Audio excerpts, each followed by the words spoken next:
রায়পুর গ্রামের সংকেত নিজের স্ত্রী দিব্যার সঙ্গে বাস করত। ওরা দুজন অন্যের জমিতে মজদুরির কাজ করে নিজের পেট ভরত।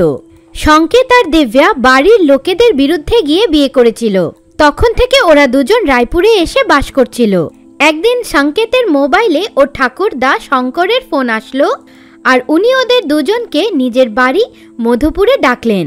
দিব্যা আর সংকেত খুব খুশি ছিল কি ওদেরকে ওদের বাড়িতে ডাকা হয়েছে। ওরা দুজন আনন্দিত হয়ে মধুপুরে গেল। ওখানে যাওয়ার পর শঙ্কর সংকেতকে বলল, পুত্র সংকেত, কেমন আছো তুমি? তুমি আর দিব্যা ভালো আছো তো? পুত্র, আমি তোমাদের দুজনের সম্বন্ধটা অস্বীকার করে ভালো করিনি, কিন্তু এখন পুরনো কথা ভুলে যাও আর বলো তোমরা ভালো আছো তো? দাদু ভাই, কি বলবো, আমরা কোথাও কাজ পাচ্ছি না। আমি আর দিব্যা তো দুবেলা দুমুঠো ভালো করে খেতেও পাই না।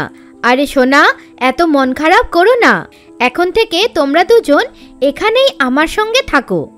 আমাদের এত ভালো জমি আছে, ওখানেই পরিশ্রম করো। কি সত্যি দাদু ভাই, আপনি আমাদেরকে ক্ষমা করে দিয়েছেন?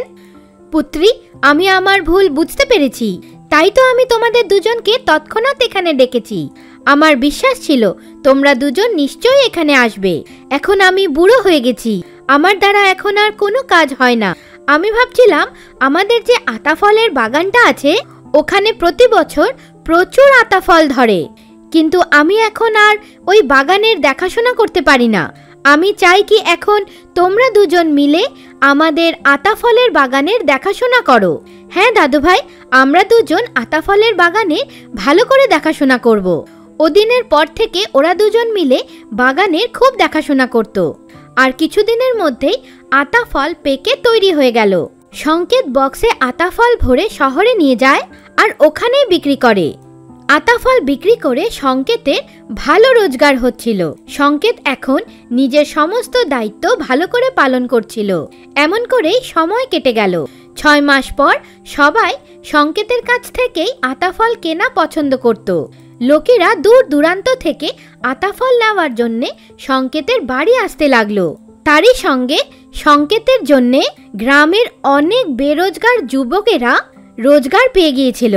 এইসব দেখে গ্রামের এক ব্যাপারী সুন্দরের সংকেতের থেকে জ্বলুনি হতে লাগলো। কারণ যবে থেকে সংকেত বাড়ি ছেড়ে গিয়েছিল তবে থেকে ঠাকুরদার বাগানের আতা ফল সুন্দর বিক্রি করত। আর কখনো কখনো তো ঠাকুরদাকে পুরো পয়সাও দিত না। সংকেতকে ফিরে আসতে দেখে আর ওর আতা ফলের ব্যবসা ভালো চলতে দেখে সুন্দর মনে মনে হিংসে করতে লাগলো। আরে ইয়ার, এই সংকেতের জন্য আমার এই বছরের সমস্ত প্রফিট চলে যাবে, আর তার উপরে সংকেতের ঠাকুরদার বাগানের আতা ফল বিক্রি করার সুযোগও পেলাম না। এখন তো আমাকে কিছু না কিছু করতেই হবে। এইসব ভেবে সুন্দর রাত্রিবেলা নিজের 2 বন্ধুকে নিয়ে সংকেতের আতা ফলের বাগানে আসলো আর সমস্ত আতা ফলের গাছের ওপর বিষযুক্ত ওষুধ ছিটিয়ে দিল আর ওখান থেকে পালিয়ে গেল। পরদিন সকালবেলা সংকেত আর দিব্যা বাগানে আসলো তো দেখলো আতা ফলের সমস্ত গাছ মরে গেছে। হে ভগবান, এইসব কেমন করে হলো? কাল সন্ধে অবধি তো সবকিছু ভালোই ছিল, হঠাৎ করে রাত্রিবেলা এমন কি হয়ে গেল কি এই সব কিছু নষ্ট হয়ে গেল? সংকেত আর দিব্যার মন খুব খারাপ হয়ে গেল। বাড়ি আসার পর সংকেত আর দিব্যা সমস্ত কথা ঠাকুরদাকে বলল। আরে, এরকম কেমন করে হতে পারে? তোমরা দুজন আমার সঙ্গে চলো। ঠাকুরদা, ওখানে গিয়ে কোনো লাভ নেই, কারণ সমস্ত গাছ মরে গেছে, একটাও গাছ বাঁচেনি।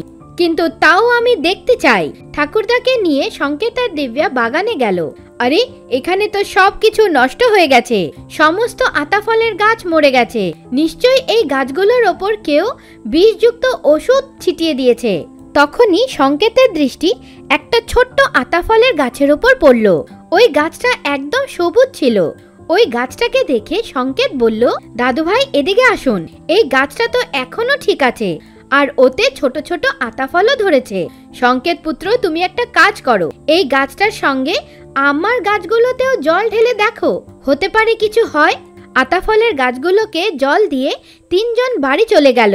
পরদিন সবসময়ের মতন দিব্যা আর সংকেত সকালবেলা বাগান দেখতে আসলো তো তাকিয়েই থাকলো, কারণ সমস্ত গাছ আবার সবুজ হয়ে গিয়েছিল।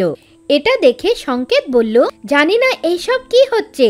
পরশুদিন আমি একটা ছোট্ট আতা ফলের গাছ লাগিয়েছিলাম, যেটা একদম সবুজ ছিল। ওটা কোনো জাদুই গাছ তো ছিল না। আমার মনে হচ্ছে সেটা কোনো জাদুই গাছই, তাই তো আমাদের সমস্ত গাছ সবুজ হয়ে গেছে। তখনই একটা আওয়াজ শোনা গেল, সংকেত, সংকেত। সংকেত আর দিব্যা এদিক ওদিক দেখতে লাগলো। কে বলছে? আমি সেই আতা ফলের গাছ যাকে তুমি কাল দেখেছিলে। তোমরা দুজন খুব ভালো, তোমরা আমাদের খুব খেয়াল রেখেছো, আর গ্রামের অনেক বেরোজগার যুবকদেরকে তোমরা রোজগার দিয়েছো। তাই তো তোমাদের সব আতা ফলের গাছ তোমরা ঘুরিয়ে পেয়েছো। তোমরা যখনই আতা ফল পারবে তো এই গাছগুলোতে আবার ততটাই আতা ফল এসে যাবে। কিন্তু যদি আবার কেউ এই গাছগুলোর ওপর বিষযুক্ত ওষুধ ছিটিয়ে দেয় তো তখন কি হবে? কারণ এখন যেই আমাদেরকে নষ্ট করতে আসবে সে এই বাগানের বাইরেই যেতে পারবে না, এখানেই ঘুরতে থাকবে। সংকেত আতা ফলের কথা শুনে খুব বেশি আনন্দিত হয়ে গেল আর সমস্ত আতা ফল বক্সে ভরানোর কাজ আরম্ভ করে দিল আর শহরে নিয়ে চলে গেল। এইসব দেখে সুন্দরের চক্ষু ছানাবড়া হয়ে গেল। সুন্দর খুব অবাক হয়ে গেল। এখনো পরদিন রাত্রিবেলা আবার বাগানে আসলো আর আবার গাছগুলোর উপর বিষযুক্ত ওষুধ ছিটাতে লাগলো। ওষুধ ছিটিয়ে সুন্দর ওখান থেকে বেরোবার চেষ্টা করলো, কিন্তু ও সেখান থেকে বেরোতেই পারলো না। ও ওখানেই ঘুরতে থাকলো। যখন সংকেত নিজের সমস্ত আতা ফল বিক্রি করে পরদিন সকালবেলা বাড়ি ফিরছিল তো দেখলো সুন্দর ওর বাগানে ঘুরে ঘুরে মাটিতে পড়ে গেছে। তখন সংকেত সমস্ত কথা বুঝে গেল। ওর ফসল নষ্ট করার লোক আর অন্য কেউ না, সুন্দরই ছিল। সংকেত সুন্দরের কাছে গেল। তখনই সুন্দরের জ্ঞান ফিরল। সংকেত, তোমার বাগানে এমন কি আছে ভাই? আমি এখান থেকে বাইরেই বেরোতে পারছি না, আমাকে ক্ষমা করে দাও। আমি ছিলাম যে তোমার বাগানের সমস্ত গাছের উপর বিষযুক্ত ওষুধ ছিটিয়ে দিয়েছিলাম। এখন আমি কোনোদিনও তোমার বাগানের দিকে চোখ তুলেও তাকাবো না। এবারের জন্য আমাকে ক্ষমা করে দাও। ক্ষমা চাওয়ার পরই সুন্দর বাগান থেকে বাইরে বেরোতে পারলো। অন্যদিকে সংকেত বাড়ি গেল আর হেসে হেসে সমস্ত ঘটনা ঠাকুরদা আর দিব্যাকে বলল। সেদিনের পর থেকে সুন্দর ওদের বাগানে কোনোদিনও আসেনি। আর সংকেত আর দিব্যা দুজন মিলে জাদুই আতা ফলের খুব দেখাশোনা করতে লাগলো।